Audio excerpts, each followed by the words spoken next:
Okay dear friends and viewers, जो घटना आपने संडे नाइट ऑनवर्ड्स देखी होगी वो वास्तव में पूरे वर्ल्ड के लिए चिंताजनक है, विशेषकर इंडिया के लिए। अब इतनी इम्पोर्टेंट घटना मैं आप लोगों के साथ डिस्कस ना करूं ऐसा तो संभव नहीं है, लेकिन ये जो इवेंट है जो आप मीडिया में देखते हैं, जो आप न्यूज़पेपर के आर्टिकल्स में पढ़ेंगे या नित्य नए सोशल मीडिया पर देखते हैं, वो सब वर्तमान की बातें हैं कि फ्यूचर कोर्स कैसा होगा, क्या डायरेक्शन रहेगा ईरान का, वेस्ट एशिया के पॉलिटिक्स का क्या डायरेक्शन रहेगा। एक के बाद दूसरी चिंता, मतलब यूक्रेन और रशिया का फ्रंट खुला हुआ था, इधर अफ़गानिस्तान और पाकिस्तान का फ्रंट खुल गया। इन द मीन टाइम पूरा वेस्ट एशिया डिस्टर्ब हो गया। मामला केवल ईरान का नहीं है, ईरान के जो काउंटर मिसाइल्स हैं वो सारे मिसाइल्स आप देखेंगे तो कतर से लेकर ओमान तक और यूएई तक हर जगह उसके मिसाइल गिरे हैं। तो मतलब यह है कि it may escalate into the whole gulf region. ये वॉर जो है वह ओरमुज में भी घटित हो सकता है।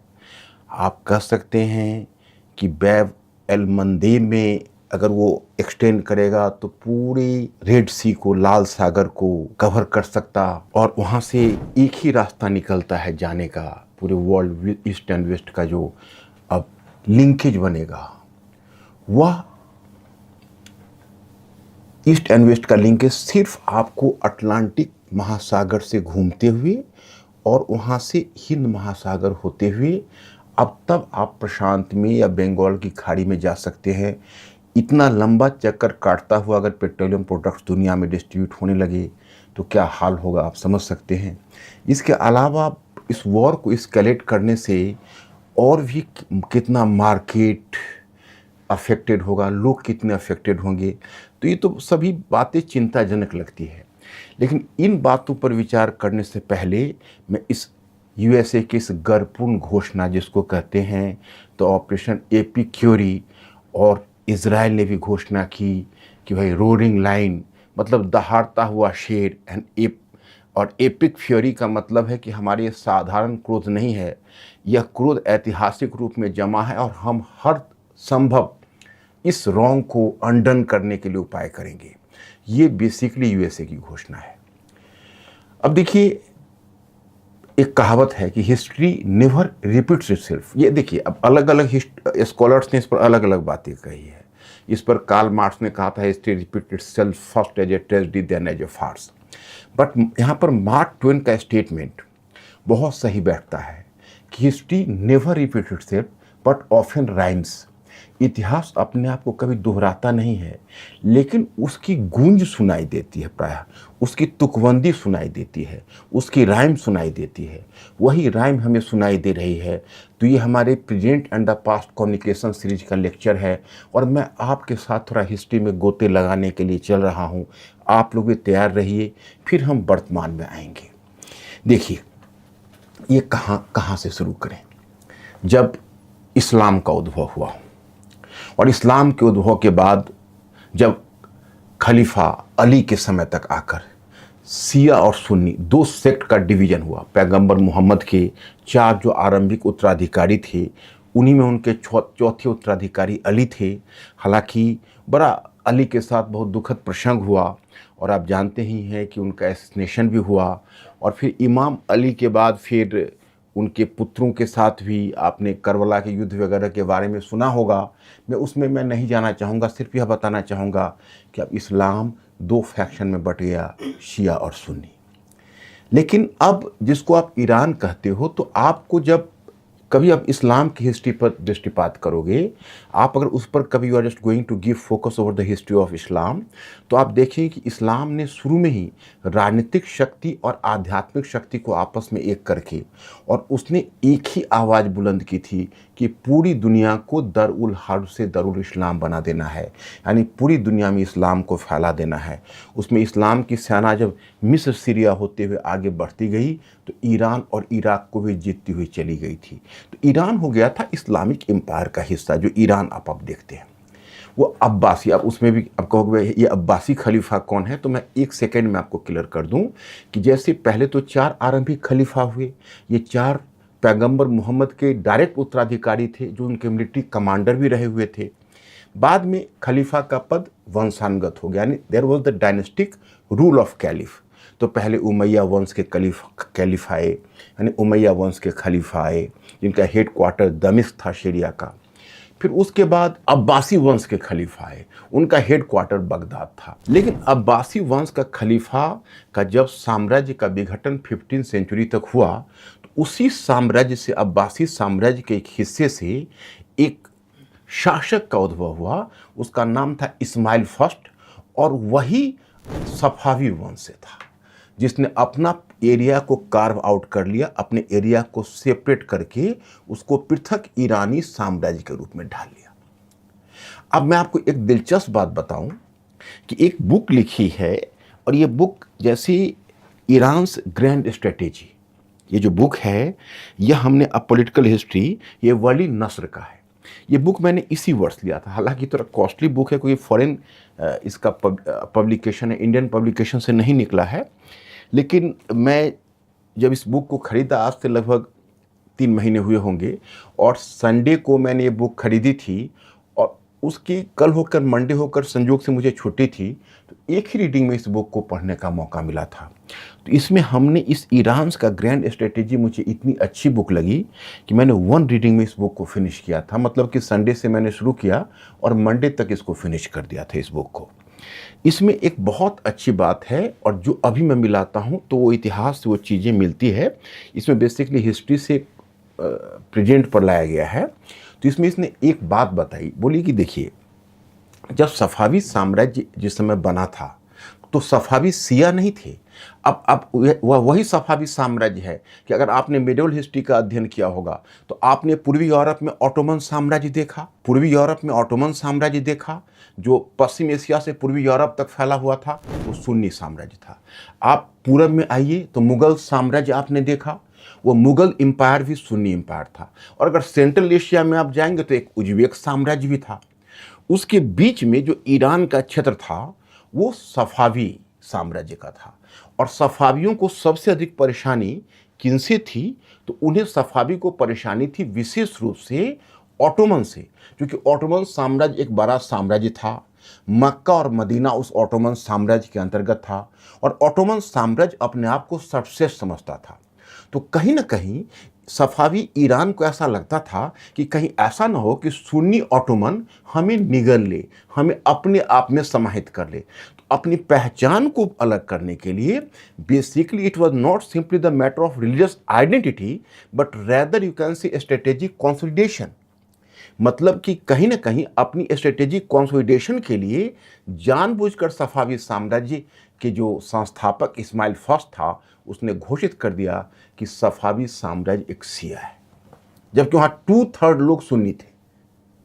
लेकिन उसने सोचा कि अगर मैं अपनी पहचान शिया बना लूंगा, तो बाकी जो आसपास के सुन्नी साम्राज्य हमें निगल नहीं पाएंगे। अब विशेषकर उसको फियर था ऑटोमन साम्राज्य से। तो यहां से ही शिया ईरान का इतिहास शुरू हुआ। अब शिया ईरान में सबसे पहले सफावी साम्राज्य आए, शाह तहमास फर्स्ट, शाह तहमास सेकेंड।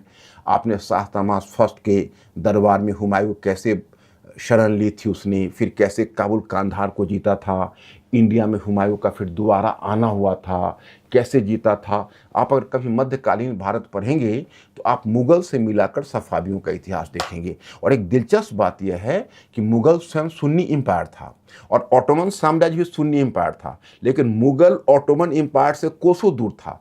कोई भी मुगल शासक मक्का और मदीना स्वयं नहीं गया था, लेकिन उसको सफावी साम्राज्य से बहुत अच्छी स्ट्रेटेजिक रिलेशन थे। उस समय तो स्ट्रेटेजिक पार्टनरशिप होता नहीं था। अगर there might have been the concept of strategic partnership, तो कहीं ना कहीं इंडिया का सफावी साम्राज्य के साथ स्ट्रेटेजिक पार्टनरशिप था। खैर, आप देखेंगे कि धीरे धीरे 1789 तक सफावी साम्राज्य टूटते टूटते वो साम्राज्य तो था रहा, लेकिन वो डायनेस्टी धीरे धीरे पतनशील होती गई। और सफावियों को हटाकर बाद में नादिर कुली बेग आया, तो उसने अपने डायनेस्टी को कुछ समय तक के लिए इस्टेब्लिश किया।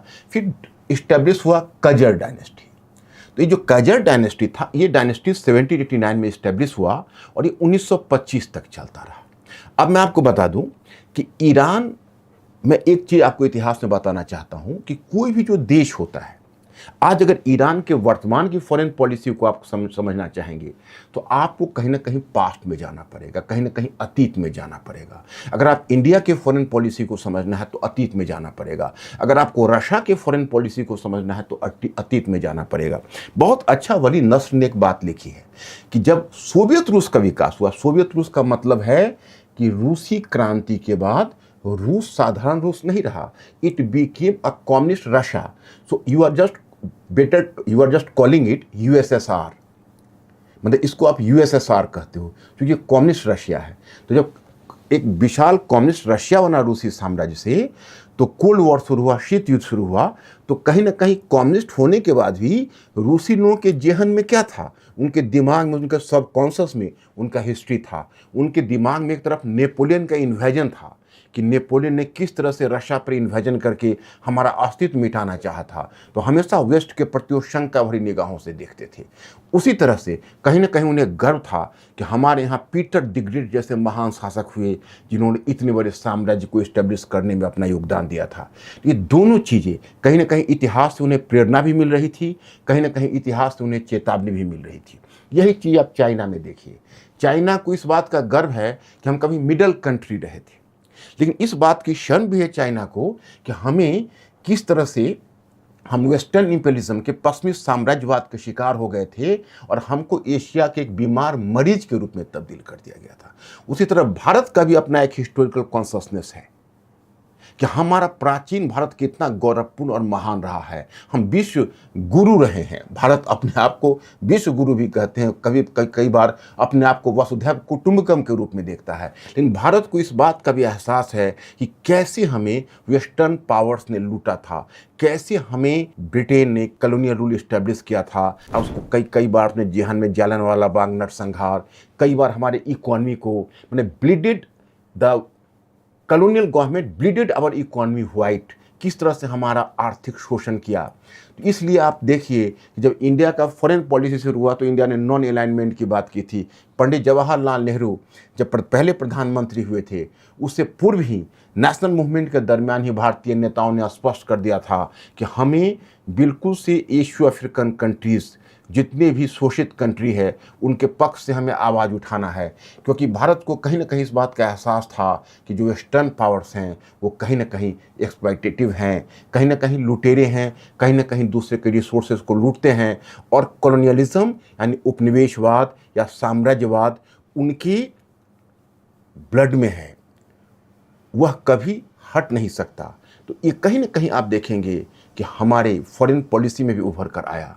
वही चीज़ ईरान के फॉरेन पॉलिसी में आपको देखना पड़ेगा कि ईरान भी साम्राज्यवादी शोषण का शिकार रहा है। कैसे रहा है, तो मैं फिर एक बार थोड़ा सा पीछे आपको ले चलूँगा। याद करिए आप 19वीं सदी के ब्रिटिश साम्राज्य को याद करिए। आप याद करिए 19वीं सेंचुरी के ब्रिटिश साम्राज्य का रूसी साम्राज्य के साथ किस तरह से प्रतिस्पर्धा हुई थी अफगानिस्तान में, जिसको आप द ग्रेट गेम के नाम से जानते हो, क्योंकि रुडयार्ड कीपलिंग ने उसे द ग्रेट गेम कहा था। उसी तरह मैं आपको याद दिलाना चाहूँगा कि जिस समय कभी चाहता था रूस की मैं अफगानिस्तान के रास्ते या ईरान के रास्ते पूरब की तरफ प्रवेश करूं अपने क्षेत्र से और ब्रिटिश के भारतीय उपनिवेश पर कब्जा कर लूं। और ब्रिटेन के लिए ऐसा लगता था, ब्रिटेन को, कि नहीं नहीं, ये तो भारत तो हमारे ब्रिटिश क्राउन का सबसे कीमती आभूषण है, भारत को हम कैसे जाने देंगे। तो इसलिए आप देखते हैं कि इस समय दोनों के बीच एक राइवलरी हुई, एक बहुत लंबी राइवलरी दोनों के बीच चली थी।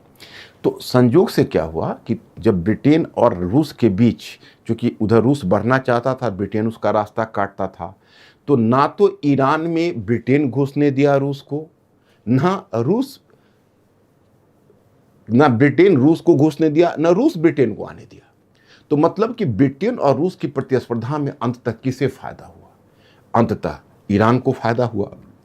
तो लगभग 50 वर्षों तक ईरान ने अपने अस्तित्व को बचा कर रखा, जबकि जो मैंने आपको बताया कि कजर राजवंश था, कजर डायनेस्टी था, वो कमज़ोर था, वो ताकतवर नहीं था। लेकिन फिर भी उसने अपने अस्तित्व को बचा कर रखा। अब देखते हैं, लेकिन स्थिति में बदलाव आया। स्थिति में बदलाव कैसे आया? तो 1907 में दुर्भाग्यपूर्ण ढंग से, या आप कह सकते हो कि ईरानी साम्राज्य का दुर्भाग्य था कि 1907 में जो रूस और ब्रिटेन के सारे झगड़े समाप्त हो गए और दोनों ने आपस में दोस्ती कर ली।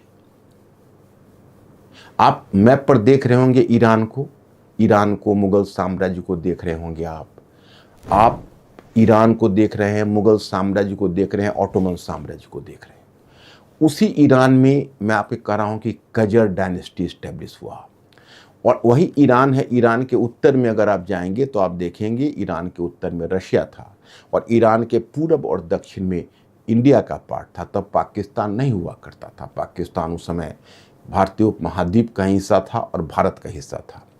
तो यही स्थिति है।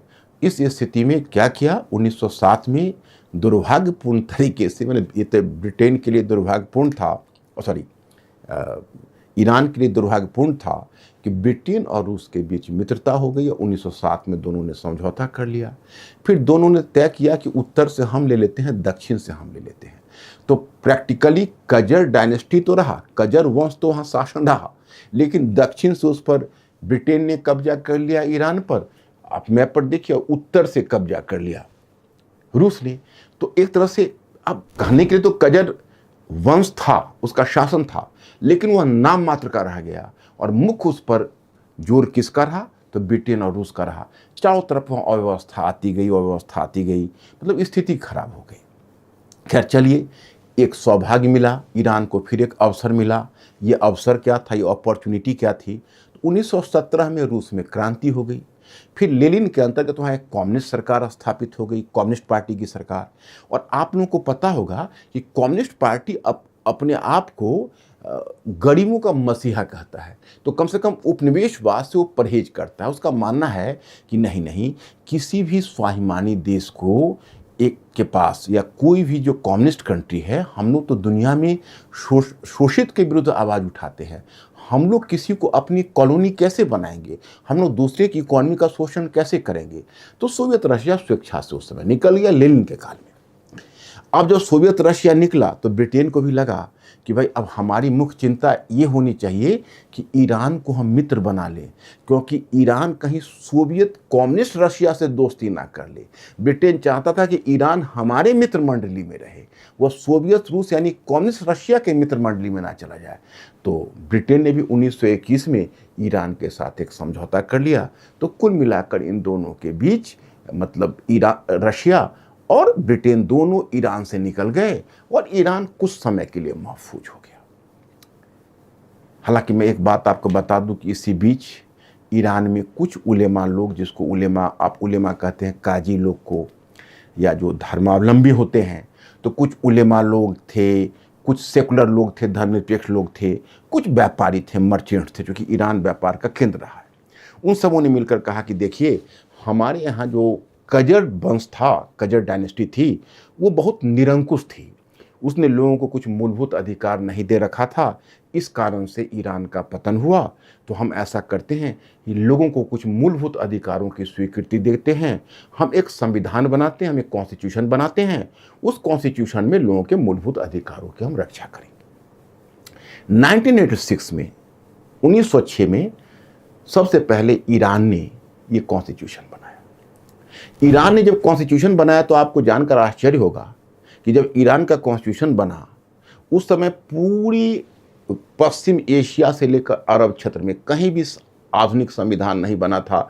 लेकिन कहीं ना कहीं ईरान पहला देश था, पहला इस तरह का साम्राज्य था जिसने एक संविधान लाया, और उसमें उसने शासक वर्ग की शक्ति को सीमित करके जनता को शक्ति देने की कोशिश की। लेकिन जब आपका आर्थिक सामाजिक रूपांतरण नहीं हुआ है, तो आर्थिक सामाजिक रूपांतरण ना होने की स्थिति में आप कैसे संवैधानिकता को बचा सकते हो, आप संविधानवाद की रक्षा कैसे कर सकते हो? एक क्रिटिक ने बड़ा ही एप्ट रिमार्क दिया है, एक क्रिटिक ने बड़ी अच्छी बात कही है। उसने कहा है कि ऐसा है कि यह उसी तरह की बात है कि किसी के पास घर नहीं हुआ, उसने फर्नीचर लगा दिया हो। पहले आपके यहाँ आप राष्ट्र नहीं बने हो, आपके यहाँ आर्थिक सामाजिक परिवर्तन नहीं हुआ है, लेकिन आपने क्या किया, आपने एक संविधान बना दिया, कॉन्स्टिट्यूशन बना दिया। लेकिन चलिए, एक बात तो हुई, इतिहास में इससे भी प्रेरणा मिलती है। चूंकि ईरान में कॉन्स्टिट्यूशनलिज्म कहीं ना कहीं था, तो 2022 में जो ईरान में आप जनता का विद्रोह देखते हो, या फिर आप 26 में जनवरी 1926 में जो ईरान की जनता सड़कें पर उतर गई, वो कहीं ना कहीं उस संविधानवाद की याद दिलाता है कि ईरान में कहीं ना कहीं संविधानवाद की प्रवृत्ति जो 20वीं सदी के आरंभ में रही, वही यहाँ प्रेरणा दे रही है। चलिए खैर, अब कहानी को आगे बढ़ाते हैं। जब कुल मिलाकर 1921 तक ईरान को निजात मिला, तो धीरे धीरे ईरान में यह बात चलने लगी कि देखिए, केवल संविधान बनाने से हमारा राष्ट्र ताकतवर नहीं होगा। 1906 में तो हमने संविधान बनाया, लेकिन 1907 में ब्रिटेन और रूस ने मिलकर हमें विभाजित कर लिया था। हमें एक मजबूत सरकार स्थापित करनी होगी। इसी का फायदा उठाया एक रजा पहलवी खान था। तो रजा पहलवी खान एक मिलिट्री ऑफिसर था, वो हम्बुल ओरिजिन से था। हम्बुल ओरिजिन का मतलब हुआ कि एक जनसामान्य के परिवार से था, और वह एक सैनिक अधिकारी था। तो रजा खान पहलवी ने ईरान पर कब्जा कर लिया, मतलब आर्मी लेकर आया और तख्ता पलट कर दिया।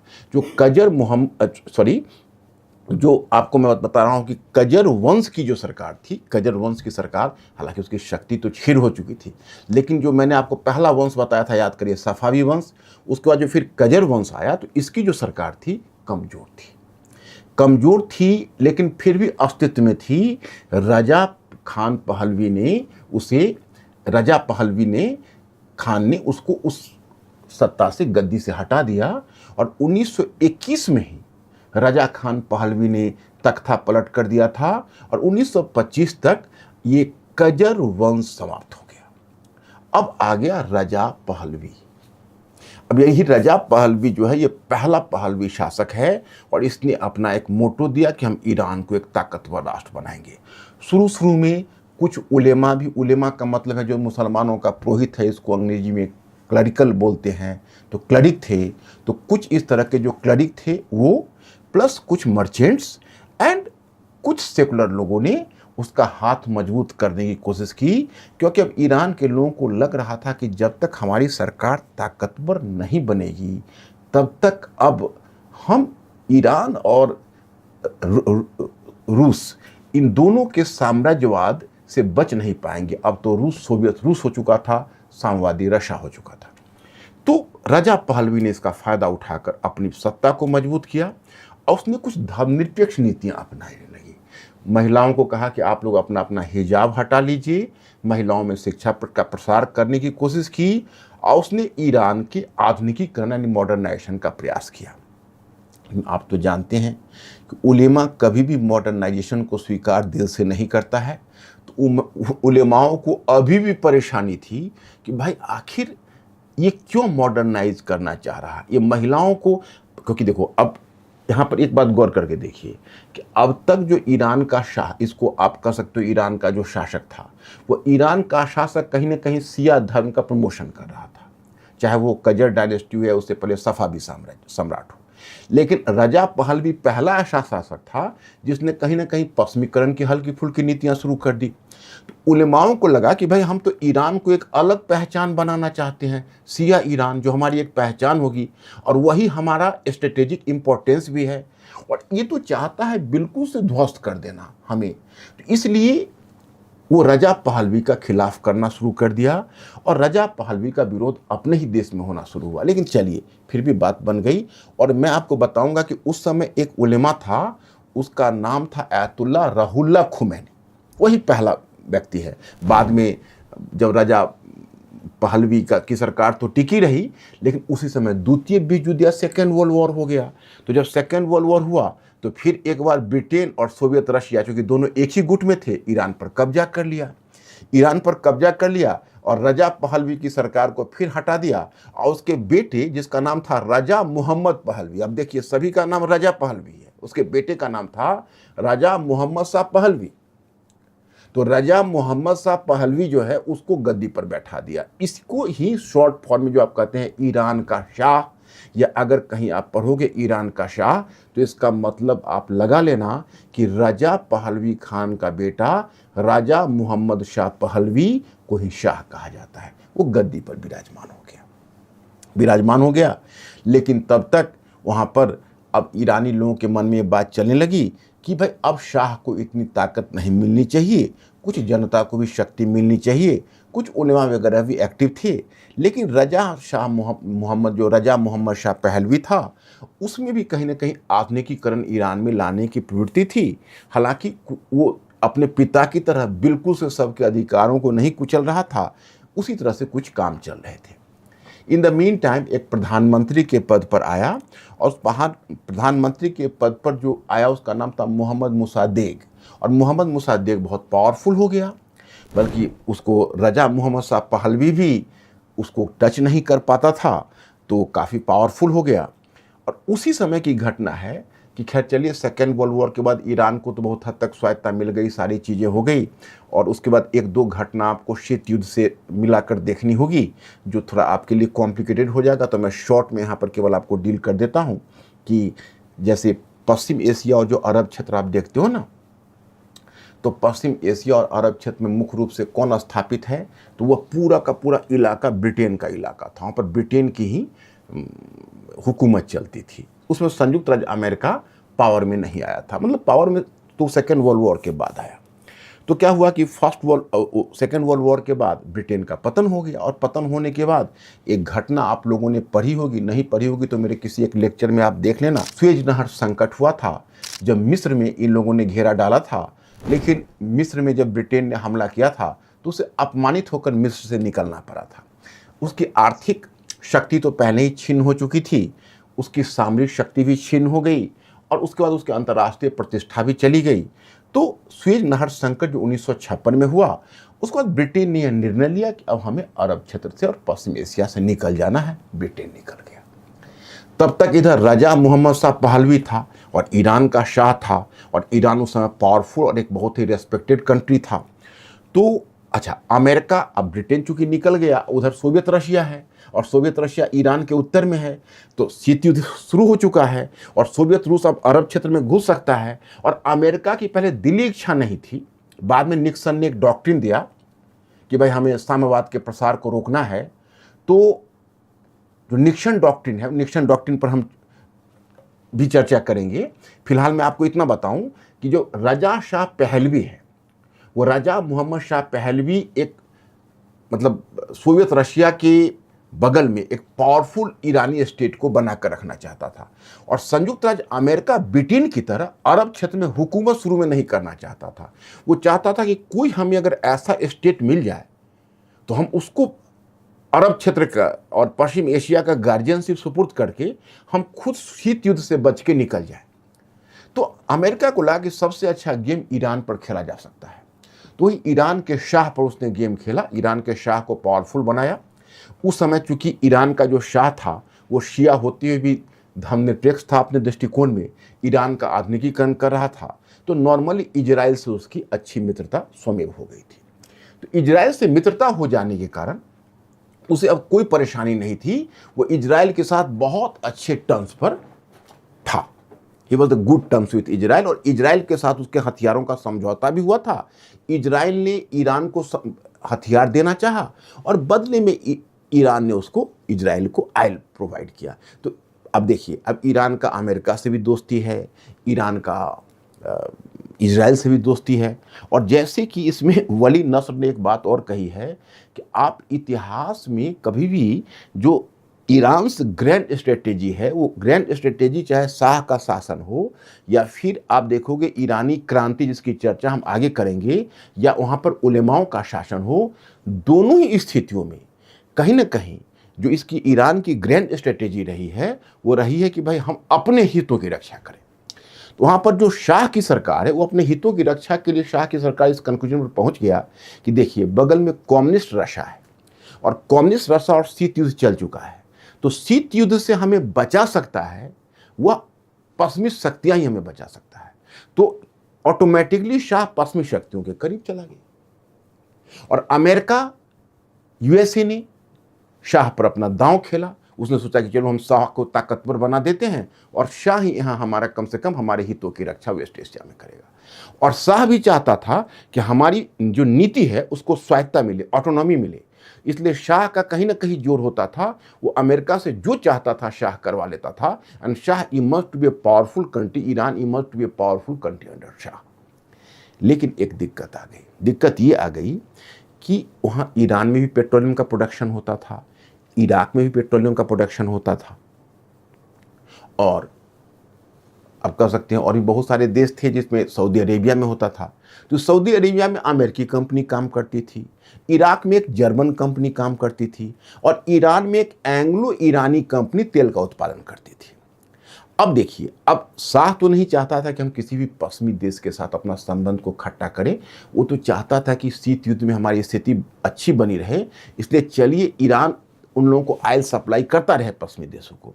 लेकिन कहीं ना कहीं जो मोसादेक की सरकार थी, जिसको आप कहते हो जो प्रधानमंत्री था मोहम्मद मुसादेक, तो मोहम्मद मुसादेक को लगा कि देखिए भाई, ऐसा है कि बहुत कम पैसे में हमारा तेल ये खरीद रहा, और ऊपर से तेल को पहले से ही बहुत ज़्यादा ऑयल को ये प्रोडक्शन करके और भंडारण करके स्टोरेज करके रखता है ताकि मार्केट में भाव ना बढ़े।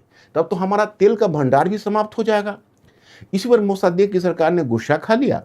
हालांकि शाह इस बात को नहीं चाहता था, लेकिन मोसादेक प्रधानमंत्री ने अपने जोर पर उसने क्या किया कि एंग्लो ईरानी कंपनी का राष्ट्रीयकरण कर दिया। राष्ट्रीयकरण करने का मतलब है कि ब्रिटेन को ईरान के तेल से बेदखल कर दिया, कहा आप बाहर निकल जाओ। हालांकि अमेरिका पहले यूएसए पहले ईरान के खिलाफ नहीं था। उसने सोचा कि हम ब्रिटेन और मोसादेक के बीच कुछ समझौता करा दें। लेकिन जो मोसादेक का जो उसने बहुत ही आक्रामक रवैया देखा, यह सोचकर संयुक्त राज्य अमेरिका इस बात से डर गया कि खरबूजे को देखकर ही खरबूजा रंग पकड़ता है। आज अगर मोसादेक ने ईरान में ऐसा किया तो कल ऐसा ना हो कि कल सऊदी अरेबिया हमारा भी स्टैंडर्ड एंड ऑयल कंपनी का राष्ट्रीयकरण कर दे। इस बात से वो डर गया, और इस डर से उसने क्या किया कि 1953 में अमेरिका ब्रिटेन ने दोनों मिलकर मोसादेक की सरकार को गिरा दिया और पूरी शक्ति शाह की सरकार को दे दी। अब देखिए, वहीं से प्रॉब्लम ईरान में शुरू हुआ, क्योंकि कहीं ना कहीं जो ईरान के जो कॉमन मासेस थे, विशेषकर जो क्लरिकल था, जिसको आप कहते हो उलेमा, और ईरान में सत्ता के कई परत थे, उसमें उलेमाओं का, जो ईरान एक आइडियोलॉजिकल कंट्री था और इस्माइल प्रथम के समय से उसको शिया पहचान दी गई थी, और इसलिए उलेमाओं का वहां पर बहुत बड़ा वर्चस्व था। और शाह को कहीं ना कहीं पश्चिमी के पिट्ठू के रूप में देखा जाता था कि अरे ये तो वेस्टर्न पावर्स का पिछलग्गू है। और मोसादेक था, वो कहीं ना कहीं ईरान की स्वतंत्रता का प्रतीक था, ईरान के स्वाभिमान का प्रतीक था। लेकिन जब मोहम्मद मोसादेक की सरकार को मर्सीलेसली जब गिरा दिया अमेरिका ईरान ने, तो ईरान में इस बात से अंदर ही अंदर एक अंडर करेंट चलने लगा।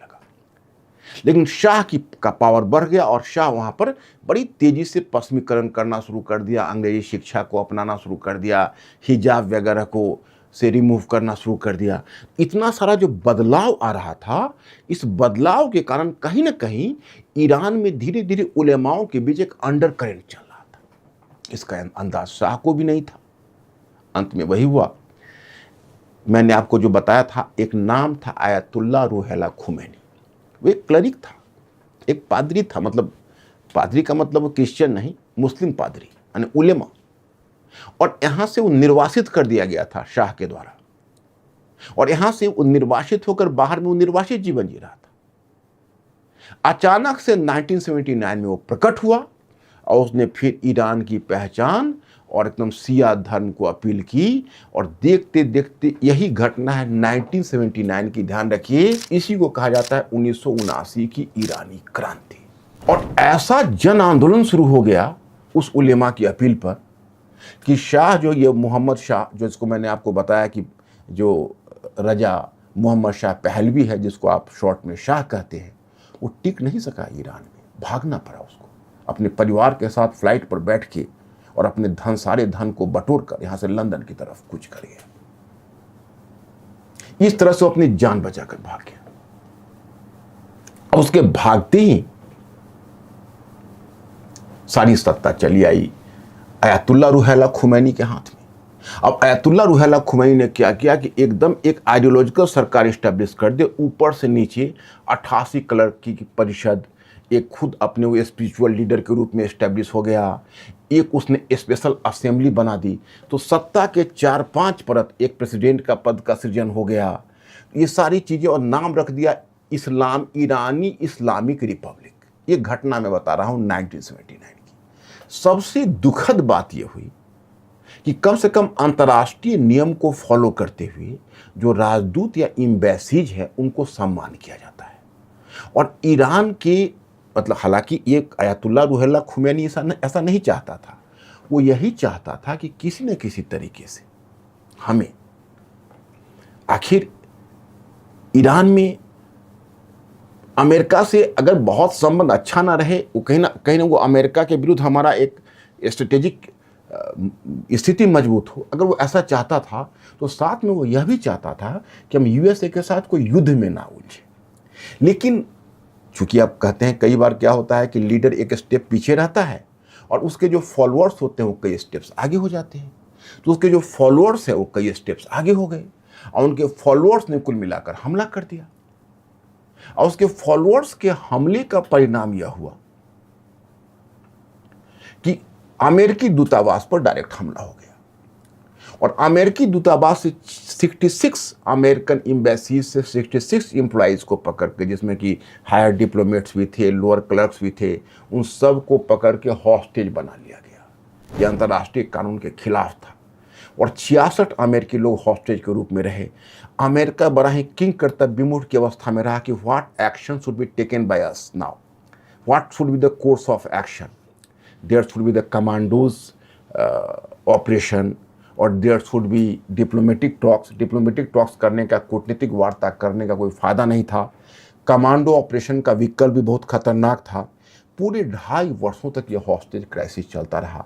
यहीं से शुरू हुई दोनों की वह दुश्मनी जो अभी एपिक फ्यूरी के रूप में प्रकट हुई है और जिसमें सीधे अब अयतुल्ला रूहुल्लाह खुमैनी तो रहे नहीं, लेकिन उनके उत्तराधिकारी अयतुल्ला अली खुमैनी को निशाना बनाया गया। तो खैर ये बात तो यहाँ हुई, अब यहाँ से हम आगे बढ़ते हैं। तो चलिए, अब कहीं ना कहीं मैं आपको बताऊं कि जैसे शाह की सरकार थी, तो शाह की सरकार भी ईरान के ग्रैंड स्ट्रेटेजी पर बल देती थी कि हमको पश्चिमी शक्ति के साथ मिलकर अपने ग्रैंड स्ट्रेटेजी को बनाना है।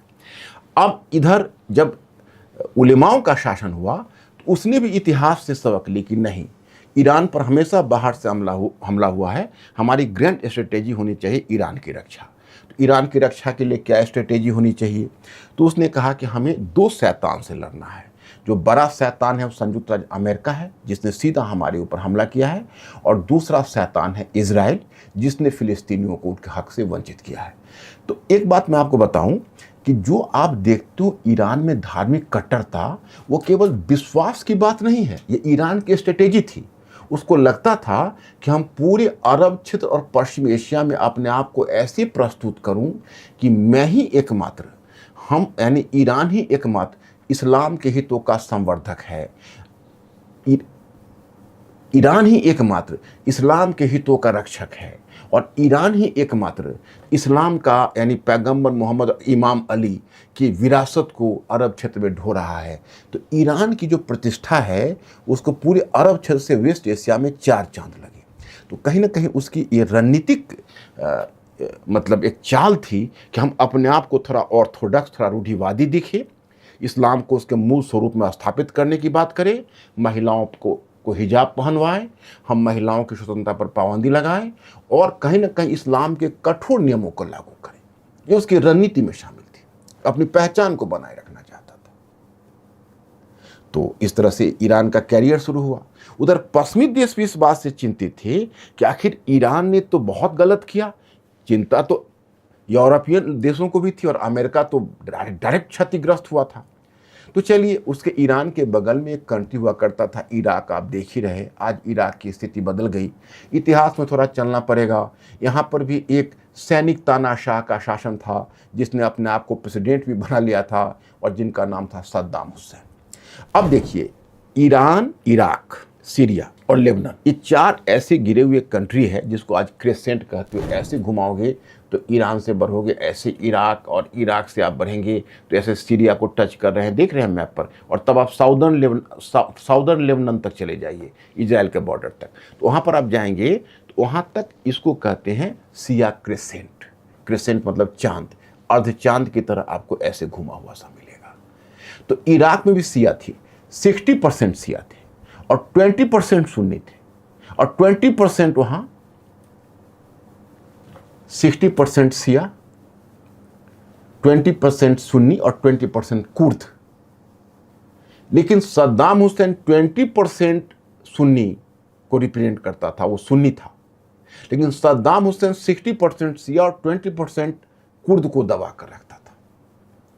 तो उसका जो ताकत थी, तो वो एक तरह से ईरान के विरुद्ध बफर का काम कर रहा था, एक सुन्नी राष्ट्र के रूप में। था तो सिया राष्ट्र, लेकिन वो खुद सुन्नी था, और वो कहीं ना कहीं सुन्नी के हितों की रक्षा के लिए ईरान के जस्ट बफर क्षेत्र के रूप में, बफर का मतलब होता है मध्यवर्ती क्षेत्र के रूप में, वो काम करता था।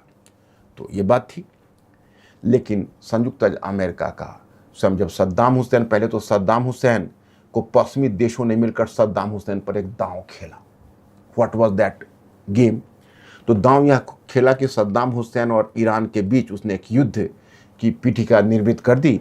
कुछ मुद्दा दोनों के बीच हुई। इन्होंने सद्दाम हुसैन को सहायता दी, मिलिट्री सहायता भी दी, और फिर 1980 से 88 तक ईरान इराक वॉर चलता रहा। हालांकि तब भी ईरान ने उस समय इराक के इस आक्रमण को, जबकि पश्चिमी देशों का समर्थन कहीं ना कहीं वेपन से, डायरेक्ट नहीं, वेपन से, हथियारों से, कई तरह से सहायता मिल रही थी सद्दाम हुसैन को, लेकिन फिर भी ईरान ने इराक को जीतने नहीं दिया। और बड़ी तत्परता पूर्वक, चूंकि अपने आप को फ्रंट लाइन स्टेट के रूप में ईरान ने अपने आप को बचाए रखा। हालांकि 1988 में वॉर समाप्त हुआ यूएनओ के तत्वाधान में, तब तक शीत युद्ध समाप्त हुआ और सद्दाम हुसैन ने गलती कर दी। 1961 से ही कुवैत एक स्वतंत्र राष्ट्र था। अब इसने क्लेम कर दिया कि भाई कुवैत को इराक के पार्ट से निकाल कर बनाया गया है, तो कुवैत वो हमारा पार्ट से मिलकर इन देशों ने बनाया है, तो हम कुवैत पर कब्जा कर लेते हैं। उसने 1990 में कुवैत पर हमला करके कुवैत को जीत लिया। अब संयुक्त राज्य अमेरिका का, चूंकि कुवैत उसका एक प्रोटेक्टिव एंड प्रोटेक्टेड स्टेट था, तो संयुक्त राज्य अमेरिका ने इसे अपने ईगो पर लिया, और फिर 28 देशों का यूएनओ का तत्वाधान में, चूंकि उस समय तक तो कोल्ड वॉर समाप्त हो चुका था, तो अब रशियन वीटो का डर नहीं था अमेरिका को। 28 देशों का एक गठबंधन बनाकर, जिसको आप प्रथम खाड़ी युद्ध कहोगे, उसने इराक पर हमला कर दिया। सद्दाम हुसैन की शक्ति तोड़ दी, सद्दाम हुसैन पराजित हुआ। हालांकि सद्दाम हुसैन शासन करता रहा। बस वही है कि अमेरिका को अभी भी दिल्ली इच्छा पूरी नहीं हुई। उसकी जो दुश्मनी होती है वो लास्ट तक चली जाती है। तो कहीं ना कहीं संयुक्त राज्य अमेरिका को लगता था कि सद्दाम हुसैन को उसकी जड़ से हम मिटाएंगे, we have to change the government in Iraq. तो 2003 में जो जॉर्ज डब्ल्यू बुश के समय, जबकि गलत आरोप इराक पर लगाया गया कि इराक के पास कहीं ना कहीं केमिकल वेपन्स है, बायोलॉजिकल वेपन्स है, उसके पास रासायनिक और जैविक हथियार है, और एक गलत चीज़ों का, जबकि संयुक्त राष्ट्र संघ ने इराक को क्लीन चिट दिया था 2003 में, बावजूद इसके ब्रिटेन की सहायता से हमला करके अमेरिका ने, और इराक को पूरी तरह से सद्दाम हुसैन को वहाँ से बाहर कर दिया गया। और सद्दाम हुसैन तो जान बचाकर भागा, इराक को ऑक्युपाई कर लिया अमेरिका ने, और 2009 तक इराक को ऑक्युपाई किया रहा। इसी बीच सद्दाम हुसैन की रिकवरी हुई, और उसकी रिकवरी होने के बाद उसे भी फांसी पर लटका दिया अमेरिका ने। तो इस तरह से इराक का मामला समाप्त हो गया, और 2009 तक अमेरिका ने इराक पर कब्जा किया। अब देखिए, यूएसए से जब अमेरिका निकला, तो कुर्द को एक अलग स्वायत्त क्षेत्र बना दिया, कुर्द ऑटोनोमस क्षेत्र कहते हैं। उसके बाद जो चुनाव हुए, तो ऑटोमेटिकली यू कैन से 60% तो उसमें सिया थे, तो चुनाव में वहाँ पर सिया सरकार स्थापित हुई। अब वो सिया सरकार ईरान की मित्र सरकार बन गई। तो अमेरिका ने तो ईरान के पावर को खुद बढ़ा दिया। अगर सद्दाम हुसैन को रास्ते से नहीं हटाया होता, अच्छा, ऊपर से अस्थिरता आ गई इराक में, क्योंकि जो सुन्नी शक्ति है वो बार बार बम ब्लास्ट करती। वहाँ पर आप देखोगे कि जो सुन्नी, जो जिस तरह से टेररिस्ट ऑर्गेनाइजेशन है, टेररिस्ट गुट है, वो बार बार परमाणु हमला करते हैं। तो सॉरी, बार बार वो एक्सप्लोजन करते हैं, मतलब कि वो कहीं ना कहीं वो आप कह सकते हो कि टेररिस्ट मेथड को एडॉप्ट करके, और इराक की सरकार को हमेशा अनस्टेबल या डिसऑर्गेनाइज करना चाहते हैं। तो इस तरह से इराक आज भी अशांत है। कुर्द अलग, अब स्वायत्त क्षेत्र होने के बाद भी कुर्द का अपनी महत्वाकांक्षा अलग है, और शिया और सुन्नी के बीच जो विवाद है, जो परमानेंट विवाद है, वो परमानेंट विवाद कायम है। तो इधर जिस समय सद्दाम हुसैन इस सीन से हटे, बस उसी समय ईरान और पावरफुल होकर उभर गया। In the mean time Iran को लगा कि अब हमें अपने आप को बचाना है, क्योंकि अमेरिका का स्ट्रेटेजिक ग्रैंड स्ट्रेटेजी हमारी ये होनी चाहिए कि हमें एक दो मित्र खड़ा करना है और दो तीन हमें प्रॉक्सी खड़ा करना है, मतलब प्रॉक्सी ऑफ रेजिस्टेंस। हमें प्रॉक्सी ऑफ रेजिस्टेंस खड़ा करना है जो हम अमेरिका के अगेंस्ट में खड़ा कर सके। अब देखो उसके दिमाग में एक गेम प्लान आया। एक फिलिस्तीनी समस्या बहुत पहले से चली आ रही थी कि यासिर अराफात थे, उसकी एक अलग कहानी है। अब कितना ले जाऊं, सभी एक दूसरे से जुड़ा हुआ है। इसलिए तो मैं कहता हूं कि सारे विषय एक दूसरे से कनेक्टेड होते हैं, और विदाउट वर्ल्ड हिस्ट्री के ज्ञान के अंतर्राष्ट्रीय संबंधों को समझना मुश्किल होता है। तो हमें याद है कि 1990 में जब एक तरह से शीत युद्ध समाप्त हुआ, उधर ईरान इराक वॉर हुआ, और इजराइल के साथ भी जो अरब देश हैं उनके तनाव कम हुए। तो बार बार अब यही मुद्दा उभरता कि भाई ईरान इराक और के मुद्दे से होते हुए तब इराक को ऐसा लगा कि अब चलो इराक तो हमारा, ईरान को ऐसा लगा कि इराक तो हम एक मित्र, एक सियारा जी के रूप में रहेगा, लेकिन ये बहुत रिलायबल मित्र नहीं है, क्योंकि वहाँ पर सैनिक अड्डा भी अमेरिका का बना हुआ था। तो उसने सोचा कि एक और मित्र हमको चाहिए। तो सीरिया के बशर उल असद, सीरिया का जो शासक था, हालांकि पूरी तरह से तो शिया नहीं था, अलवाइट्स था, लेकिन उसने अपनी पहचान शिया पहचान बना रखी थी। तो उसने पहले सीरिया के उस शासक बशर उल असद से मित्रता की। फिर उसके दिमाग में आया कि भाई इजराइल को अगर परेशान करना है तो हमें लेबनान में कोई एक टेररिस्ट ऑर्गेनाइजेशन, एक कम से कम आतंकी गुट खड़ा करना पड़ेगा। तो वहाँ उसने हिजबुल्लाह को खड़ा कर दिया। दक्षिणी लेबनान में जो इजराइल के बॉर्डर पर था, हिजबुल्लाह को खड़ा कर दिया। तो हिजबुल्लाह हो गया उसका प्रॉक्सी पावर। फिर उसने इराक में भी एक इस्लामिक जिहाद करके गुट खड़ा कर दिया। तो चले इस्लामिक जिहाद भी उसका दूसरा प्रॉक्सी बन गया। अब 1990 में क्या हुआ कि जब शीत युद्ध समाप्त हुआ, अरब क्षेत्र में जब इजराइल और अरब क्षेत्र के बीच जब थोड़ा सा तनाव कम हो गया, तो उसका फ़ायदा उठाकर धीरे धीरे उस समय संयुक्त राज्य अमेरिका ने फिलिस्तीनी मुक्ति मोर्चा, क्योंकि फिलिस्तीनियों से तो इजराइल की बहुत दुश्मनी थी, फिलिस्तीनी मुक्ति मोर्चा और लिकुड पार्टी का एक इजराइल का प्रधानमंत्री था जिसका नाम था बेगिन। तो इन दोनों के बीच उसने एक संधि करवा दी, और एक संधि करवाकर, और सॉरी बेगिन नहीं था, सॉरी बेगिन के साथ उसने सबसे पहले उसने मिस्र के साथ संधि करवाई थी। लेकिन जो 1993 में जब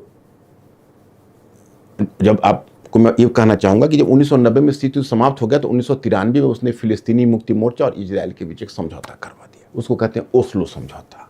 अब ओस्लो समझौता में कहीं ना कहीं फिलिस्तीनी ने इजराइल राज्य को मान्यता दे दी, और उधर इजराइल ने भी कहा कि हम फिलिस्तीनियों को एक अलग राष्ट्र बनाने की अनुमति देंगे। सब कुछ ठीक जा रहा था, लगा कि अब सारी समस्याएं सुलझ जाएंगी। बाद में इजराइल मुकर गया, क्योंकि जो प्रधानमंत्री ने संधि की थी उस प्रधानमंत्री की हत्या हो गई, और इधर यासिर अराफात ने संधि की थी तो उसकी विश्वसनीयता पर प्रश्न चिन्ह लग गया कि भाई पश्चिमी देशों से कैसे संधि कर ली, इन्होंने तो फिलिस्तीनियों के इंटरेस्ट को सेल आउट कर दिया, और इन्होंने बहुत झांसे में आ गए वगैरह वगैरह। कहीं ना कहीं फिलिस्तीनी मुक्ति मोर्चा के प्रधान यासिर अराफात की भी आलोचना होने लगी। तभी ईरान के दिमाग में आया कि अब फिलिस्तीनियों के लिए एक नया गुट खड़ा करता हूँ, वो थोड़ा आतंकवादी गुट होगा। तो उसने आतंकवादी गुट के रूप में हमास को खड़ा कर दिया। तो इस तरह से आप देखो कि 1990 के बाद उसने फिर हमास को और भी सहायता दे दी। हालांकि हमास तो खड़ा हो गया था 1987 में, उसने ओस्लो समझौता को समाप्त कर दिया। फिर 1990 के दशक में उसने हमास को और भी हथियारों से सहायता करके हमास को मजबूत बना दिया। जबकि हमास सुन्नी है, लेबनान में हिजबुल्लाह शिया है, इराक में इस्लामिक जिहाद शिया है। अब उसके दिमाग में आया कि चलो यमन को देखते हैं। तो यमन में उसने एक हौथी विद्रोही के गुट को खड़ा कर दिया। इस तरह से उसने अपना प्रॉक्सी ऑफ रेजिस्टेंस बना लिया।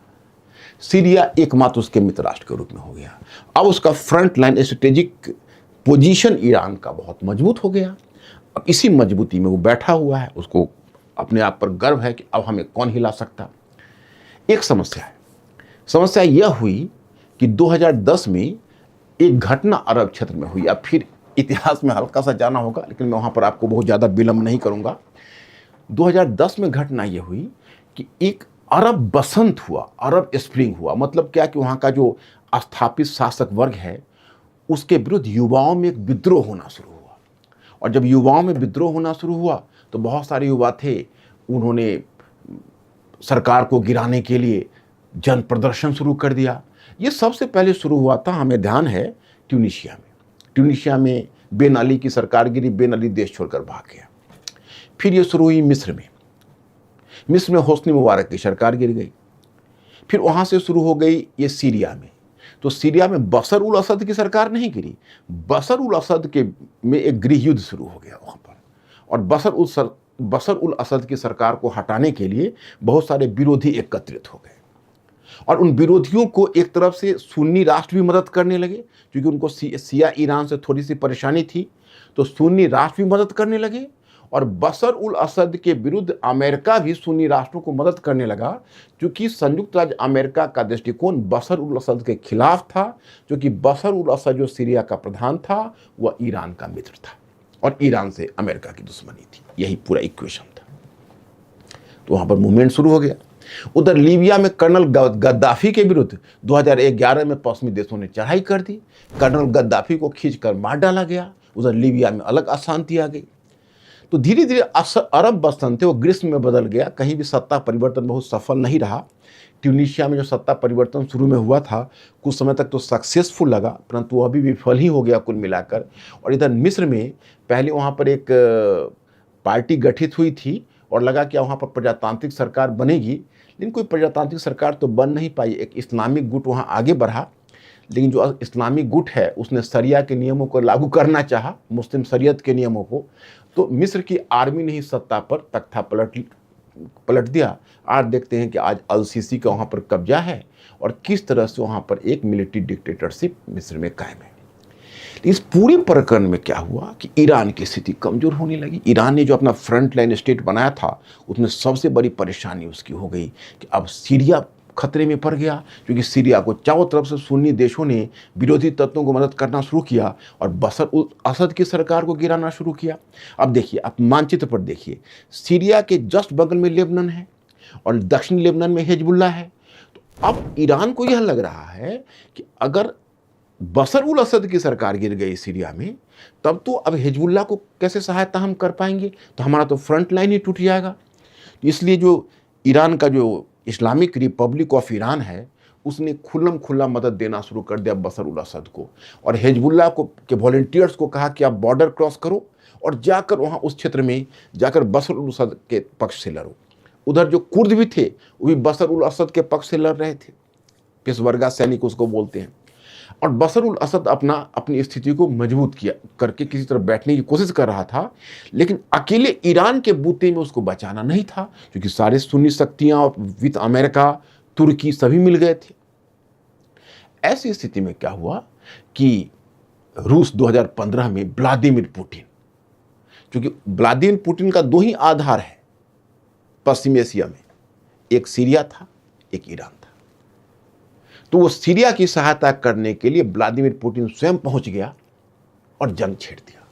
व्लादिमीर पुतिन के आने से ही पूरा जंग का पलड़ा बदल गया, बशर उल असद की स्थिति मजबूत होने लगी। तभी एक और भी घटना हो गई। एक आपने संगठन का नाम सुना होगा, ISIS, उसको शॉर्ट में IS भी बोलते हैं, इस्लामिक स्टेट।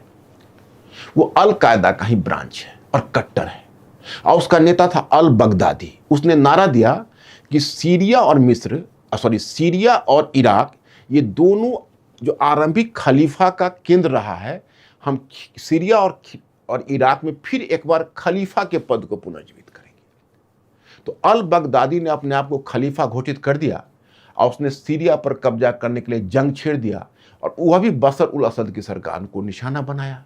अब संयुक्त राज्य अमेरिका और पड़ गया खतरे में। अब संयुक्त राज्य अमेरिका को लगा कि भाई अब अगर मैं बशर उल असद को हटाता हूं तो ये तो आईएस कब्जा कर लेगा, अल बगदादी, और दोनों में किसी एक बुरे को चुनना होगा तो बशर उल असद उससे कम बुरा होगा। तो अमेरिका पीछे हट गया।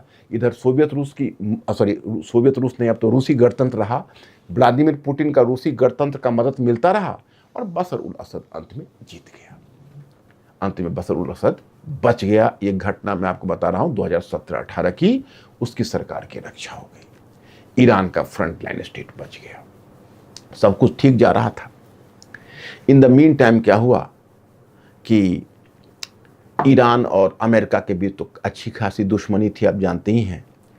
और 2000 में ही ईरान ने घोषणा की कि हम अपना परमाणु कार्यक्रम शुरू कर रहे हैं, लेकिन हम पीसफुल ऊर्जा के लिए परमाणु कार्यक्रम शुरू कर रहे हैं। तो पीसफुल ऊर्जा के लिए, मैं एनर्जी के लिए शुरू कर रहा हूं।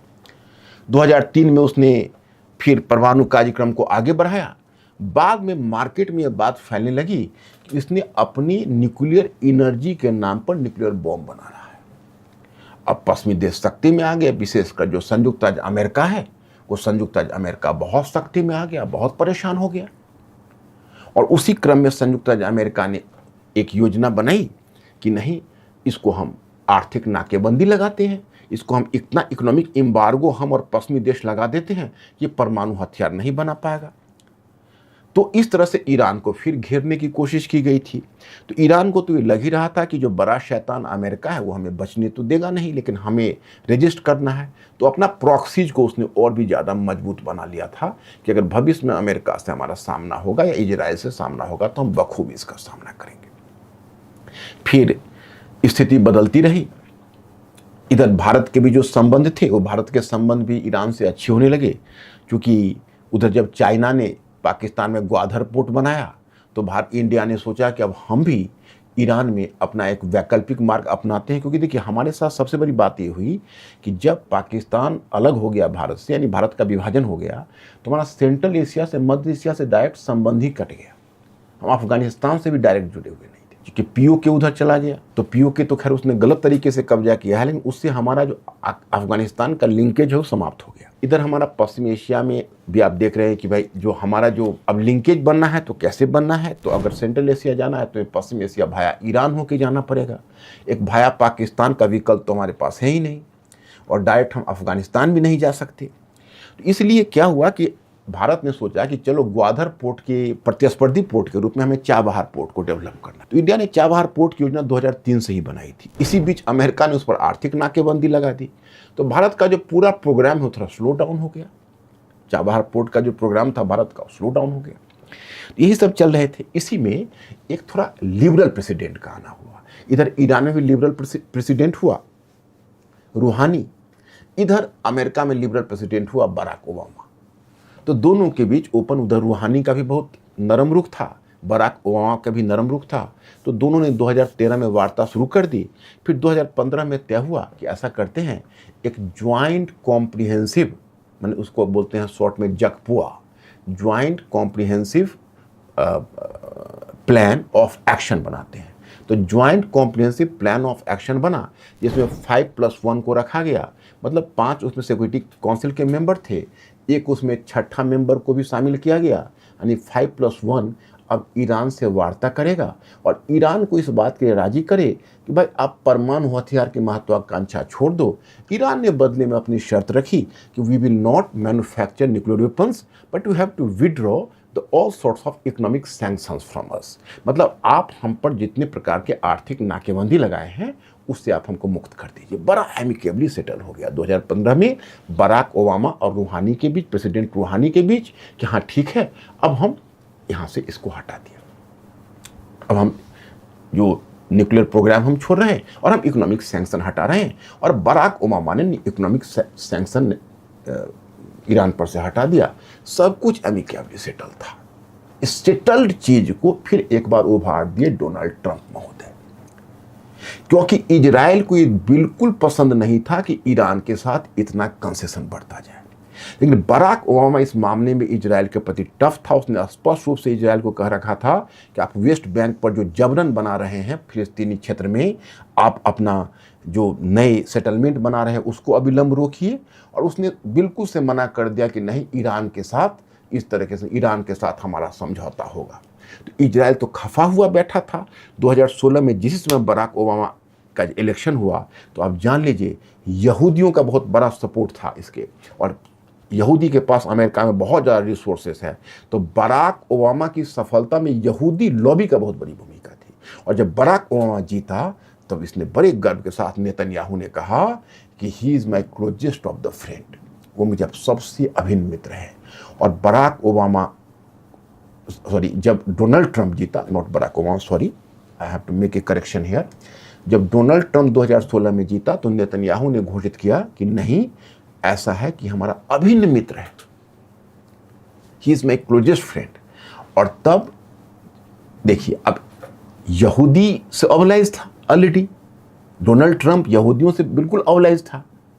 उसने क्या किया कि बराक ओबामा की पॉलिसी को रिवर्स करते हुए 2018 में घोषित कर दिया कि अमेरिकी कोई भी आज तक जितने भी संयुक्त राज्य अमेरिका ने समझौता किया, उसमें इससे दोषपूर्ण समझौता कोई नहीं है जो उसने जगपोआ का समझौता, यानी joint comprehensive action plan of action की वार्ता करके जो ईरान के साथ एग्रीमेंट है, वो सबसे गलत एग्रीमेंट है, उसको हम टर्मिनेट करते हैं।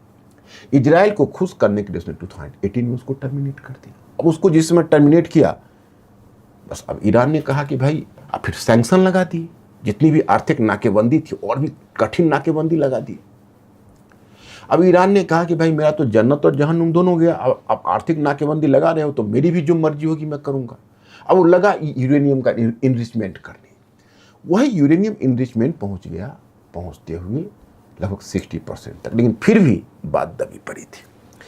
अब देखिए, ईरान ने का एक ग्रैंड स्ट्रेटेजी था। अब ये ग्रैंड स्ट्रेटेजी की लड़ाई में ही ईरान के साथ इस बार मिसकैलकुलेशन हो गया। मिसकैलकुलेशन ये हुआ कि इधर मैं आपको एक पहलू पर आपका ध्यान इंगित करना चाहूँगा कि 2020 में डोनाल्ड ट्रंप ने एक चाल चली। उसने सोचा एक अब्राहम एकॉर्ड, जिसकी कई बार मैं चर्चा कर चुका हूँ कि अब्राहम एकॉर्ड, चूँकि अब देखिए, उसकी कोशिश यह थी, अमेरिका की शुरू से रही, कि इजराइल को ज़्यादा से ज़्यादा अरब देश मान्यता दे दें। क्योंकि देखिए, एक ट्रायंगल है Shia Iran, Sunni Arab countries and यहूदी इजराइल। तो अब ईरान ये चाहता कि भाई हम शिया सुन्नी देश मिल जाएं और इजराइल को हम देख लें, और अमेरिका ये चाहता कि इजराइल और सुन्नी देश मिल जाए और शिया ईरान को अलग थलग कर दे। ये गेम बहुत दिनों से चल रहा था। तो उसमें क्या हुआ कि डोनाल्ड ट्रंप ने एक चाल चली। उसने एक अब्राहम समझौता लाया, क्योंकि 1978 में अमेरिका की पहल पर मिस्र ऑलरेडी इजराइल को मान्यता दे चुका है और समझौता कर चुका है। फिर 1994 में जॉर्डन ने भी इजराइल के साथ समझौता कर लिया था और मान्यता दे दी थी। अब 2020 में उसने 4 कंट्रीज को राजी किया, जिसमें यूएई भी था, कि भाई आप इजराइल को मान्यता दे दीजिए और इजराइल के साथ समझौता कर लीजिए। अब जिसी समय उसने अब्राहम एकॉर्ड शुरू किया, सऊदी अरेबिया को भी चाहा कि मैं खींच लूं। हालांकि चाइना ने काउंटर करने की कोशिश की। चाइना एक बार सऊदी अरब और ईरान के बीच वार्ता भी कराई। चाइना ने सोचा कि हम ईरान से ही सुन्नी देश की मित्रता करवा देते हैं, लेकिन वो नहीं हो पाया। तब तक संयुक्त राज्य अमेरिका ने अपनी तरफ ले लिया। सऊदी अरेबिया को भी कहा कि आप भी अब्राहम एकॉर्ड पर समझौता करिए, लेकिन सऊदी अरेबिया ने कहा कि देखिए, जब तक फिलिस्तीनी राज्य को इजराइल मान्यता नहीं देता है, तब तक मुझे उसके साथ समझौता करना उचित नहीं होगा। तो सऊदी अरब तो कुछ कह के टाल गया। लेकिन उस समय, जिस समय अब्राहम एकॉर्ड जब चल रहा था, इसी समय क्या हुआ कि यहाँ पर भारत में आप जानते ही हैं कि भारत में G20 की बैठक हुई, और फिर उसके बाद इजराइल और यूरोपीय देशों के साथ मिलकर और भारत में एक समझौता हुआ। और एक आप लोगों ने आईमेक का नाम सुना होगा, India middle east European economic corridor. तो India middle east European economic corridor जो योजना भारत ने लाई, तो उसमें इजराइल अब अरब देश के साथ और पश्चिम एशिया में ईरान निकल रहा था, और बाकी सभी देश मिलकर पूर्व पश्चिम तक एक इकोनॉमिक कॉरिडोर बना रहे थे। उधर अब्राहम एकॉर्ड के माध्यम से सुन्नी देशों के साथ इजराइल की मित्रता करा रहा था अमेरिका। तो इसी में अब ईरान को लग रहा कि भाई हम तो रह गए अकेले और हमारी जो ग्रैंड स्ट्रेटेजी है तो फेल कर जाएगी। बस उसी समय ईरान ने सोचा कि चलो एक गुगली खेल देता हूँ। उसने तुरंत हमास को कहा यही मौका है, इजराइल पर हमला करो। और 7 अक्टूबर 2023 को ऐतिहासिक दिन हमास ने सीधे इजराइल पर हमला करके 2000 लोगों को मार डाला और 250 लोगों को बंदी बना लिया। अब बेंयामिन नेतन्याहू जैसा hardliner prime minister, you can say, Benjamin Netanyahu ने शपथ ली कि दैट विल बी रिवेंज्ड, इसका बदला लिया जाएगा। और इसका बदला लिया जाएगा। उसने जो अपना ऑफेंसिव शुरू किया उसमें 70,000 फिलिस्तीनी निर्दोष मारे गए। और उसने चुन चुन कर अब ईरान के प्रॉक्सी को निशाना पहले बनाना शुरू किया। हमास का सफाया करने के लिए हमास के मेन लीडर को ही मार डाला।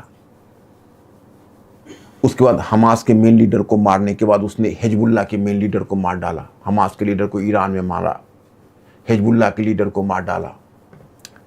और उसके बाद दोनों के को कमज़ोर करने के बाद, हालांकि हाउथी तो उसकी पहुंच से थोड़ी दूर थी, हाउथी को सफाया नहीं कर पाया। लेकिन उसी समय 2024 में सीरिया के बशर उल असद के अगेंस्ट में मूवमेंट शुरू हो गया। अगर रूस खाली रहता, रूस हाथ मलता हुआ रह गया, रूस अगर खाली रहता तो रूस आ जाता सीरिया की मदद में। लेकिन रूस फंसा हुआ था यूक्रेन के साथ वॉर में, वो सीरिया की सहायता में आ नहीं पाया। बस बशर उल असद की सरकार पलट गई। जब बशर उल असद की सरकार पलट गई, बस उसी समय अब देखते हो अहमद अल सारा है, ये आईएस का है, ये एक्स आईएस मतलब इस्लामिक स्टेट का है। लेकिन अमेरिका इसको बर्दाश्त करा। इजराइल खुश हुआ, इजराइल को लगा कि चलो ये तो बहुत अच्छी बात होगी, हमारे लिए तो बहुत अच्छी अपॉर्चुनिटी है। बशर उल असद गया, ईरान का मित्र गया, हिजबुल्लाह की सहायता देने वाला एक उसका एक फ्रेंड चला गया। तो इधर सीरिया भी गया, हिजबुल्लाह गया, हमास गया, और तब इजराइल ने ईरान पर भी हमला कर दिया। हालांकि ईरान ने जवाबी हमला भी किया। एक तरह से ईरान को चारों तरफ से कमजोर कर दिया उसने। और तब फिर न्यूक्लियर वाले मुद्दे को उठाया, कहा कि देखिए आईएईए की बैठक में ये कहा गया है, ये 2025 की बात बता रहा हूं, अभी की बात नहीं बता रहा हूं, 2025 की बात बता रहा हूं। कहा कि आईएईए की रिपोर्ट से पता चलता है कि ईरान ने अपना एनर्जी इनरिचमेंट को, जो उसका न्यूक्लियर जो एनर्जी इनरिचमेंट है उसके लेवल को बढ़ा दिया है। 60% तक उसने इनरिचमेंट यूरेनियम का कर लिया है। यूरेनियम इनरिचमेंट 60% होने का मतलब है कि बहुत जल्दी वो न्यूक्लियर बॉम्ब के करीब है। और इसलिए कहा गया ईरान को कि अपने प्रोग्राम को बंद करो, एक तरफा बंद करो। ईरान से जब वार्ता शुरू हुई, 6 दौर की वार्ता हुई। ईरान का कहना था कि आप हमको सैंक्शन हटाइए और हम इस मुद्दे पर बात करेंगे आपसे। इजराइल का दबाव था बराक ओबामा पर कि नहीं, इनको इसको सैंक्शन मत हटाइए। और इजराइल का हार्डलाइनर अप्रोच था और बराक ओबामा इजराइल के सामने मजबूर था। अंत में 13 जून को इजराइल ने ईरान पर हमला कर, 13 जून 2025 की बात कर रहा हूं मैं, 1 साल पहले हमला कर दिया। पहले अमेरिका शांत रहा, फिर संयुक्त राज्य अमेरिका भी शामिल हो गया। और दोनों ने मिलकर जो बम्बार्डमेंट किए उसमें दावा किया कि उसके पूरे न्यूक्लियर प्लांट को ध्वस्त कर दिया। न्यूक्लियर प्लांट ध्वस्त हो गए। लेकिन बाद में जब इस सारी घटना हो गई तो ईरान ने अपने कई सोर्स से, ईरान ने भी जवाबी हमला इजराइल पर किया। लेकिन युद्ध एस्केलेट नहीं किया, युद्ध लिमिटेड वॉर होकर रह गया। अब उसी समय ईरान की तरफ से घोषणा आई कि मेरे सारे जो न्यूक्लियर हमारे रिएक्टर्स हैं या हमारे जो न्यूक्लियर प्रोडक्शन सेंटर्स हैं, वो सारे सेंटर्स उनकी पहुंच से बाहर हैं। फिर अमेरिका को लगा कि भाई अभी भी उसके पास इनरिच यूरेनियम है जो हमें नहीं पहुंच पा रहा है। फिर संयुक्त राज्य अमेरिका ने और फिर डोनाल्ड ट्रंप ने उसको चेतावनी देनी शुरू कर दी।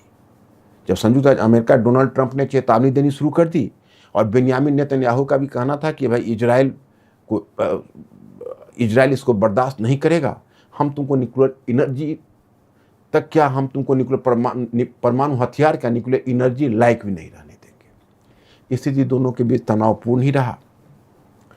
फिर इस बार डोनाल्ड ट्रंप ने कंडीशन रख दिया कि या तो वार्ता के टेबल पर आओ या फिर अमेरिका पर हमला करेगा। ग्रीनलैंड पर हमला, बताइए, ऐसे इंसान को तो नोबेल पीस प्राइज जरूर मिलना चाहिए। ग्रीनलैंड पर हमले की धमकी, सूडान पर मिसाइल की फायरिंग, वेनेजुएला के प्रेसिडेंट को बंदी बनाकर लाना, ईरान पर हमला, स्कूली बच्चे 1000 मारे गए निर्दोष। पूरे जियो इकोनॉमिक रिलेशंस को और जितने भी ग्लोबल इंस्टीट्यूशंस है सबको ध्वस्त हो गई। आज वर्ल्ड ऑर्डर डिजॉर्डर में बदल गया। अब इनको नोबेल पीस प्राइज ना मिले तो किसे मिले? तो वार्ता चल रही थी। एक देश है, देखिए मैप पर, ओमान, आपको नजदीक में ही नजर आएगा। अब ओमान ने बीच में मध्यस्थता शुरू कर दी, जिनेवा में वार्ता चल रही थी। बताइए, 27 तारीख को ओमान के विदेश मंत्री ने घोषणा की कि बिल्कुल हम समझौते के करीब हैं, क्योंकि संयुक्त राज्य अमेरिका और इजराइल चाहता है कि 2 कंडीशन को ईरान अविलंब फुलफिल करे, परमाणु हथियार बनाने की महत्वाकांक्षा छोड़ दे और जो इनरिच्ड यूरेनियम का स्टॉक पाइल्स है वो सुपुर्द कर दे, जो 60% तक हो चुका है। और ये दोनों शर्त ईरान मानने के लिए तैयार है। लेकिन अब तो अमेरिका इजराइल ने नई शर्तें रख दी थी। अब ये शर्तें क्या है कि आप बॉलिस्टिक मिसाइल प्रोग्राम छोड़ दीजिए, नंबर 1। नंबर 2 कि आप जितने भी प्रॉक्सीज हैं, हिजबुल्लाह है, हमास है, या इस्लामिक जिहाद है, या हाउथी है, उसको आप मदद करना छोड़ दीजिए। ईरान इस शर्त को मानने के लिए तैयार नहीं था। किसी क्रिटिक ने वही कहा, जैसे मोहम्मद मोसादेक इस हक को छोड़ने के लिए तैयार नहीं था। यही वली नसर कहते हैं कि हम को आयल का अधिकार है और हम तेल की कीमत खुद निर्धारित करेंगे। यही जिद थी मोहम्मद मोसादेक की। इसलिए 1953 में मोहम्मद मोसादेक की सरकार को ब्रिटेन और अमेरिका ने मिलकर गिरा दिया था। वही जिद ईरान की आज है कि हम बॉलिस्टिक मिसाइल बनाएंगे, हमारे राष्ट्रीय संप्रभुता के लिए आवश्यक है। लेकिन अमेरिका और इजराइल को ये मंजूर नहीं था। 27 तारीख को ओमान, जबकि अरब देश भी नहीं चाहते थे कि एस्केलेट हो वॉर, और ओमान 27 तारीख को कहता है कि हम एक समझौते के करीब हैं, और 28 तारीख की रात में इजराइल और अमेरिका दोनों हमला कर देता है ईरान के ऊपर। अब तो आप देख रहे हैं कि उसमें डायरेक्ट प्रेसिडेंट को निशाना बनाया गया, और सॉरी डायरेक्ट उसमें निशाना बनाया गया, एक भूतपूर्व प्रेसिडेंट भी मारा गया। और ये आयतुल्ला अली खुमैनी है। मैं आपको बताऊं कि आयतुल्ला अली खुमैनी कौन है। तो आयतुल्ला रूहेला खुमैनी के उत्तराधिकारी हैं। आयतुल्ला रूहेला खुमैनी 1989 में ही मर गए।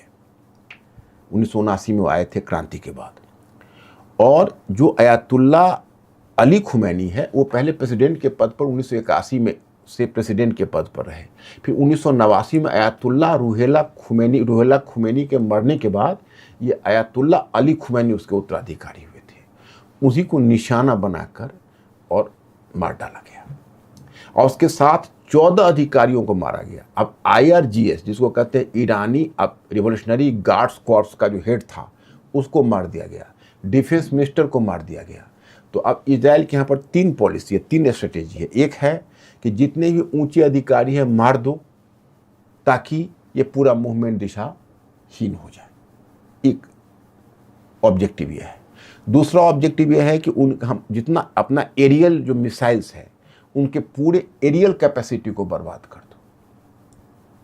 मतलब कि जितने मिसाइल्स हैं उनको फ्रीज कर दो। फ्रीज कैसे करो? तो वो मिसाइल छूटे उससे पहले उनके जितने मिलिट्री इंस्टॉलेशन हैं उनको ध्वस्त कर दो। और तीसरी रणनीति है कि जनता में आंदोलन खड़ा कर दो।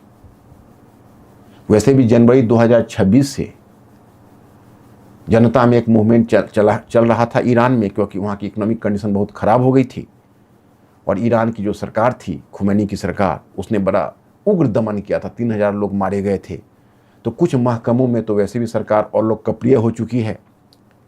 फिर भी जब आयतुल्ला खुमैनी का डेथ हुआ तो मुझे तो यही लगा टीवी चैनल पर कि दुख और शोक मनाने वालों की संख्या ज़्यादा है। इतना ही नहीं, वर्ल्ड वाइड शोक मनाया गया, बल्कि पाकिस्तान में प्रदर्शन हुआ। लेकिन कुछ लोग जरूर है जो सोशल मीडिया से सूचना मिली कि ईरान में खुशियाँ मना रहे थे। तो यहाँ पर 2 ईरान दिखता है। एक ईरान वो है जो खुमैनी के जाने की प्रतीक्षा कर रहा था, और एक बड़ा ईरान है वो अभी भी खुमैनी से सहानुभूति रखता है। अब मुद्दा उठता है कि क्या होगा। दो मुद्दा मैं और आपको से डिस्कस करना चाहूँगा। एक कहूँगा कि भाई क्या दिशा होगी इसकी, और दूसरा होगा कि भारत पर इसका क्या इम्पैक्ट होगा। भारत पर इम्पैक्ट जानना चाहिए आपको, संभावित, क्योंकि अब वास्तविक इम्पैक्ट तो अभी जानना मुश्किल है। पहली बात तो यह है कि इसका प्रभाव, इसमें ईरान में क्या संभावना है। तो डोनाल्ड ट्रंप अपने बयान में स्पष्ट कर चुके हैं कि we are just fighting the war for bringing the change in the government. हम ईरान में सरकार का परिवर्तन करना चाहते हैं, लेकिन मिसाइल दागने से और नेताओं को मारने से सरकार परिवर्तित नहीं होगी। अभी तक तो अमेरिका ने ग्राउंड आर्मी को उतारी नहीं, और ग्राउंड आर्मी को उतार भी लेगी तो इससे पहले इराक और अफगानिस्तान दोनों में तो अमेरिका ग्राउंड आर्मी को उतार चुकी थी, और 2001 से लेकर 2020 तक अमेरिका फाइट कर चुकी थी। 19 वर्ष तक अफगानिस्तान में संघर्ष करने के बाद जब वहाँ वो चेंज ऑफ गवर्नमेंट नहीं ला सकी और तालिबानी सरकार दोबारा आकर स्थापित हो गई, तो अफगानिस्तान से तो आकार में ईरान दोगुना है। रग्ड उसका जो ज्योग्राफिकल रीजन भी अफगानिस्तान ईरान का है वो बहुत डाइवर्सिफाइड है, बहुत बड़ा एरिया है, इराक से 3 गुना बड़ा है। इराक में भी अमेरिका 6 वर्ष तक रुका था, क्या स्थायित्व ला पाया। सीरिया अनस्टेबल हो गया। आज अब क्या वो बशर उल असद ज़्यादा बुरा है या अहमद उल अलसारा ज़्यादा बुरे हैं, जिन्होंने जो आईएस के मेंबर रहे हैं। वह अल कायदा का ब्रांच रहा है, जिस अल कायदा से अमेरिका सख्त नफरत करता है। आज उसी का प्रेसिडेंट सीरिया में बैठा हुआ है। तो ये बैड बार्गेनिंग है या गुड बार्गेनिंग है। कर्नल गद्दाफी गया लीबिया से, लीबिया परमानेंट अनस्टेबल हो गया, सीरिया अनस्टेबल हो गया। तो आप चेंज ऑफ गवर्नमेंट वहाँ कैसे कर देंगे। पहले तो चेंज ऑफ गवर्नमेंट वाली संभावना आपकी बड़ी ब्लिक लग रही है। हाँ, क्योंकि ईरान वेनेजुएला भी नहीं है। वेनेजुएला में केवल निकोलस मदुरो है, उसके पास पूरा पावर कंसंट्रेटेड था, शक्ति का केंद्रीयकरण था। ईरान में सत्ता के कई केंद्र हैं। एक स्पेशल असेंबली है, क्लरिकल का एक समूह है जो 88 ग्रुप मिलकर तय करता है।